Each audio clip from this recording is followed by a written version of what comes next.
بسم اللہ الرحمن الرحیم۔ محترم ناظرین السلام علیکم۔ پیارے دوستو، اس ویڈیو میں پیش کیا جانے والا واقعہ اگر آپ کو پسند آئے تو ویڈیو کو لائک کر کے چینل کو سبسکرائب ضرور کیجیے۔ حضرت زکریا علیہ السلام اللہ کے برگزیدہ نبی تھے۔ آپ کا تعلق حضرت ابراہیم علیہ السلام کی نسل سے تھا۔ کبھی ایسا بھی ہوتا ہے کہ جو بات انسان کے وہم و گمان میں یا اس کے اختیار میں نہیں ہوتی وہ قدرت خداوندی سے ہو جاتی ہے۔ اللہ تعالیٰ ہر شے پر قادر ہے۔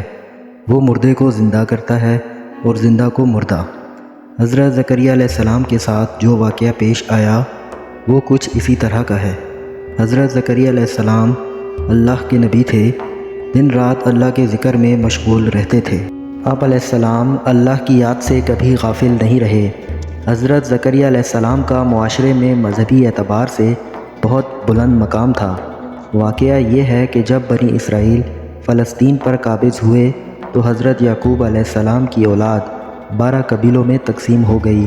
ان میں سے ایک قبیلہ ایسا تھا جو بہت زیادہ مذہبی کاموں میں منہمک رہا۔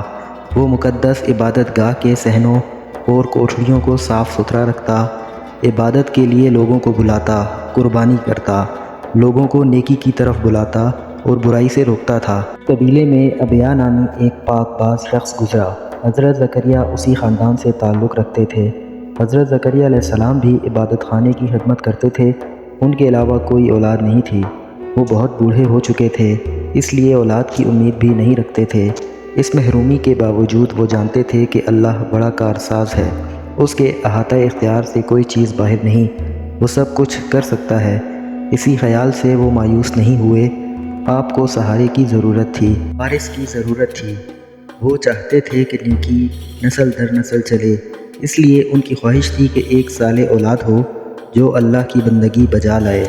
حضرت زکریا علیہ السلام نے اولاد کے لیے یوں دعا کی۔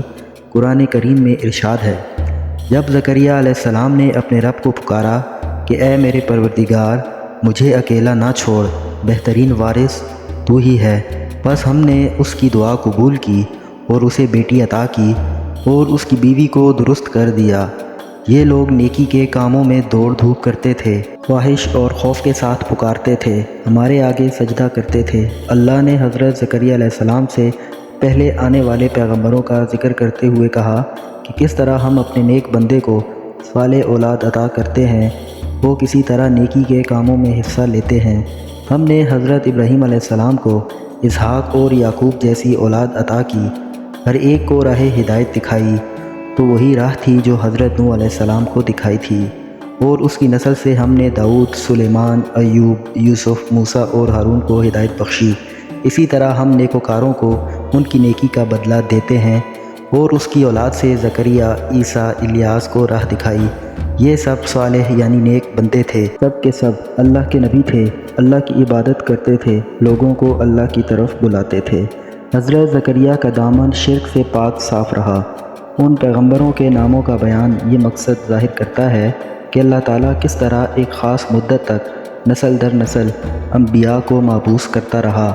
یہ سب کے سب نیکی ہی کی دعوت دیتے رہے۔ اس لحاظ سے حضرت زکریا اولاد سے کس طرح محروم رہتے۔ حضرت زکریا علیہ السلام گہری خواہش کے ساتھ دعا کرتے رہے۔ اللہ تعالیٰ نے آپ کی دعا سن لی اور بشارت ہوئی کہ اے زکریا، ہم تجھے لڑکے کی بشارت دیتے ہیں جس کا نام کیٹی ہوگا۔ عرض کیا، اے پروردگار، میرے ہاں کیسے بیٹا ہوگا جب کہ میری بیوی بانجھ ہے اور میں بوڑھا اور کمزور ہو چکا ہوں؟ جواب ملا، ایسا ہی ہوگا۔ تیرا رب فرماتا ہے کہ یہ میرے لیے ذرا سی بات ہے، اس سے پہلے تجھے پیدا کر چکا ہوں جب کہ تو کوئی چیز نہ تھا۔ زکریا نے کہا، میرے لیے کوئی نشانی مقرر کر دے۔ اللہ تعالیٰ نے فرمایا، نشانی یہ ہے کہ تم 3 دن تک لوگوں سے اشارے میں بات کیا کرو، اس دوران اپنے رب سے رجوع کرو اور اپنے رب کو بہت یاد کرو، صبح شام اس کی تسبیح کرو۔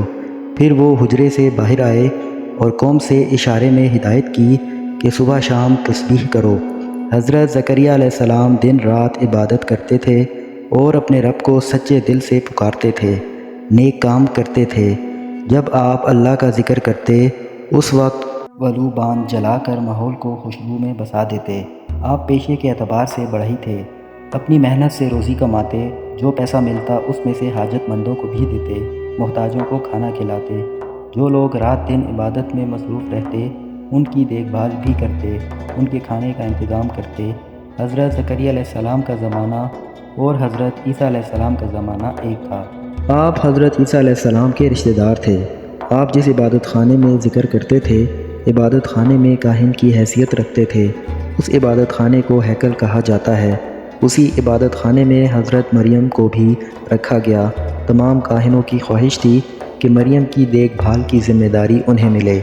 چونکہ حضرت زکریا علیہ السلام نے مریم کی دیکھ بھال اور ان کا ہر طرح سے خیال رکھنے کی حامی بھری تھی، اس لیے مریم کو ان کی کفالت میں دیا گیا۔ آپ نے مریم کو اپنی سرپرستی میں لے لیا۔ حضرت زکریا علیہ السلام کی دعا قبول ہوئی۔ زکریا علیہ السلام کی پکار کے جواب میں فرشتوں نے آواز دی۔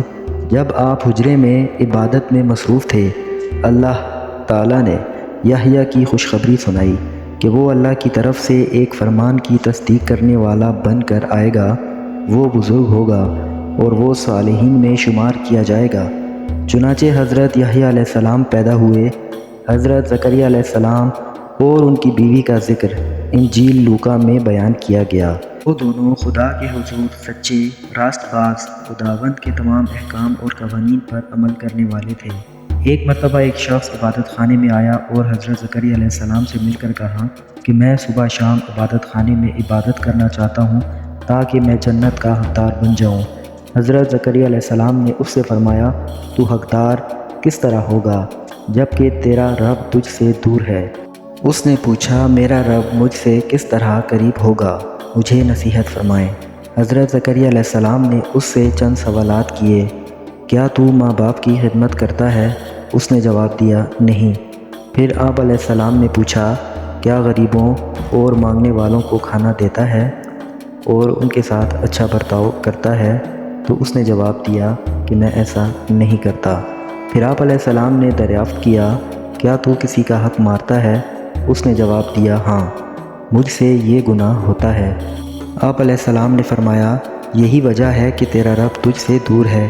اگر تو چاہتا ہے کہ تیرا رب تجھ سے قریب ہو جائے تو ماں باپ کی خدمت کر، لوگوں کے ساتھ اچھا سلوک کر، لوگوں سے نرمی کے ساتھ بات کر، مانگنے والوں کو کھانے کے لیے دے جو تجھ سے ہو سکے، مریضوں کی عیادت کر، انہیں تسکین دے، کسی کا حق نہ مار۔ جب تو یہ عمل کرے گا تیرا رب تجھ سے قریب ہو جائے گا۔ جب قریب ہوگا تو تجھے آواز سننے کو ملے گی۔ پھر عبادت خانے میں آنا، اسے یاد کر، پھر تیرا رب تیری بات سنے گا۔ آپ کی وفات کے متعلق اختلافات پائے جاتے ہیں۔ بعض کتابوں میں لکھا ہے کہ آپ کو شہید کیا گیا، بعض کتابوں میں لکھا ہے کہ آپ قدرتی موت سے انتقال کر گئے تھے۔